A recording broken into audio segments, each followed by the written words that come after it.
CM साहेबांनी स्पष्ट मत सांगितलेलं आहे की OBC आरक्षणाला धक्का न लावता हे आरक्षण दिलेलं आहे. तरी पण पंकजा मुंडे आणि धनंजय मुंडे सामाजिक तेढ निर्माण करून स्वतःची राजकीय पोळी भाजण्याचं काम करत आहे.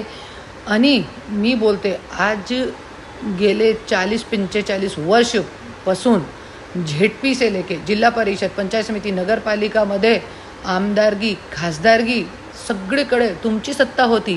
तरी पण कोणते झेंडे लावले तुम्ही?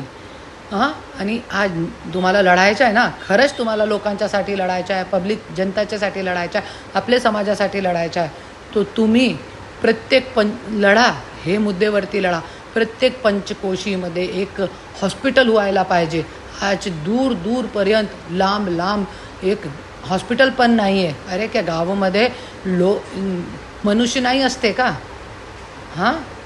तो आणि चांगले शिक्षणासाठी लढा. झेडपीची शाळा, आज तिकडे रस्ता नाही आहे. गावोगावीमध्ये मुलाबाळा 2-2 फुटाचे गड्ढामध्ये चलतात. ते रस्ते बनवा तुम्ही. आज पर बीड़ जैसे शहर में नाली नहीं है, रस्ते नहीं है, बिजली नहीं है, पाणी नाही आहे. आणि जिथे जाओ तिथे कूड़ा कचरा, तुंबलेली नालियाँ, बिमारियाँ आणि हॉस्पिटलची अवस्था बघा. एकदा जाऊन लढायचं आहे तो हे सगळे मुद्द्यावरती लढा. जातीपाती करू नका, नाही तो लोकांनी पंकजाताईला त्यांची जगह दाखवलेली आहे. आमदारगीमध्ये पण, खासदारगीमध्ये पण आणि पुढे पण दाखवतील, हे 100% मला खात्री आहे. क्योंकि आज जे जनता आहे, आज जनता जागरूक आहे.